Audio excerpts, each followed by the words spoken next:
Jus jambu mete adalah satu-satunya bahan baku minuman Feni. Feni adalah sejenis minuman yang langka. Satu-satunya negara yang memproduksinya adalah India. Keluarga ini menggunakan cara tradisional untuk membuat minuman Feni, tapi jus yang dihasilkan dari injakan. Kelihatannya sangat aneh. Ini adalah cara tradisional dan sudah berlangsung 500 tahun. Sekarang sudah sangat jarang orang yang menggunakan cara ini. Pria yang mengenakan sepatu itu bernama Santos. Mereka sekeluarga membuat Feni dengan cara tradisional, kemudian menjualnya. Tiap bulan Maret-April adalah musim memproduksi minuman Feni. Tiap subuh, Santos sekeluarga akan pergi ke tanah mereka dan mencari jambu mete yang sudah matang. Menggunakan tangkai yang ujungnya memiliki jarum untuk mengumpulkannya. Nenek tua ini adalah orang yang paling tua di keluarga. Dia sudah membuat Feni selama 60 tahun. Setelah suaminya meninggal, dia yang melanjutkan bisnis minuman Feni keluarganya. Pohon jambu mete sangat unik. Ia bisa menghasilkan dua jenis buah. Satunya adalah kacang mente. Satunya lagi adalah buah jambu mete. Kacang mente berada di tengah-tengah buah. Dan yang digunakan untuk minuman Feni adalah buahnya. Setelah terkumpul penuh, sekeluarga bersama-sama mengumpulkannya dan menjualnya ke pabrik olahan. Pabrik olahan akan melakukan proses selanjutnya dan pembungkusan. Kemudian dijual. Sekarang saatnya beraksi dengan sepatu. Santos sudah membantu ibunya dari kecil. Dengan pengalaman selama 25 tahun. Untuk mengeluarkan sari-sari buah. Tapi sepatu yang menginjak buah ini langsung menginjak buah. Sesuatu yang cocokkah?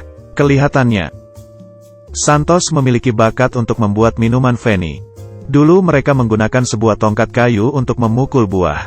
Tapi kemudian mereka menemukan cara lain, yaitu dengan menginjak lebih efektif. Kemudian sari-sari buah keluar. Santos perlahan-lahan mengambilnya untuk menghindari tidak tergelincir. Ia kira-kira memerlukan waktu selama 1 jam. Kemudian di dasarnya semua dipanaskan. Jadi, suhu panas yang hampir 100 derajat akan membuat orang kepanasan. Setelah selesai, hadiah yang paling berarti adalah segelas jus jambu mete. Ini mungkin tidak akan bisa terbeli di toko. Santos mengumpulkan hasil injakannya menjadi satu. Kemudian mengikatnya dengan tali. Ini mau ngapain ya?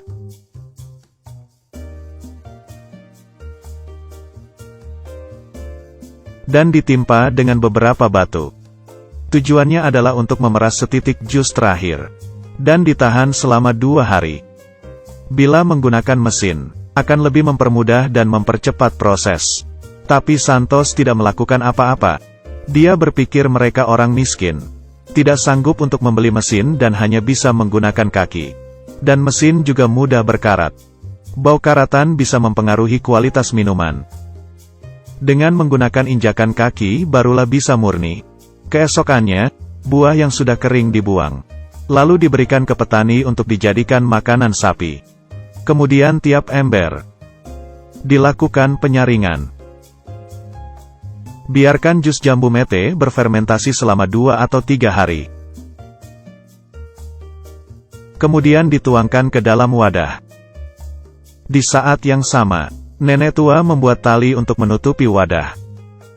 Dia mengambil kain dan tanah. Tanahnya diambil dari lubang ular antole terdekat. Karena tanah jenis ini lebih halus. Dengan begitu bisa menutup wadah dengan lebih baik. Nenek tua meletakkan tanah di sekeliling. Untuk menutupi tidak ada udara yang keluar. Kemudian menyalakan api untuk memanaskan jus. Proses ini kira-kira memerlukan waktu 8 jam. Jus yang panas pun beruap. Setelah itu melalui pipa, melewati tempat yang penuh air. Uap pun berubah menjadi cairan. Dan perlahan-lahan keluar dari pipa. Tapi ini masih belum proses terakhir pembuatan minuman Feni.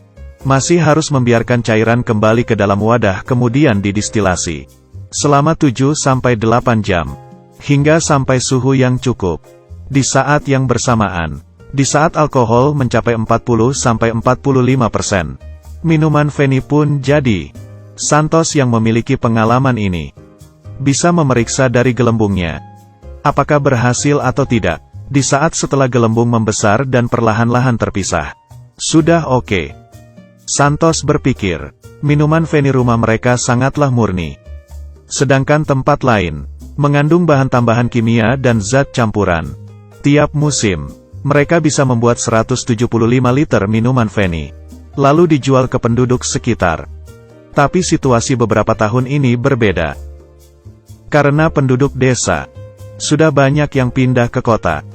Jadi orang yang minum minuman Feni semakin sedikit. Dan ada beberapa pebisnis yang sedang menggunakan cara modern untuk memproduksi minuman Feni. Sedangkan Santos masih menggunakan cara tradisional, sehingga hanya bisa menghasilkan jumlah yang sedikit. Di saat yang sama, mereka juga tidak memiliki modal untuk mengembangkan bisnis. Tahun-tahun lalu, mereka sekeluarga tiap hari bisa menghasilkan 250–300 rupiah. Kira-kira 50–60 ribu rupiah. Dan tahun ini semakin berkurang. Bagi keluarga Santos, mereka tidak bisa memastikan mereka bisa bertahan berapa lama. Tapi ini adalah satu-satunya usaha mereka selama belasan tahun. Mereka sangat kebingungan, bagaimana dengan masa depan mereka.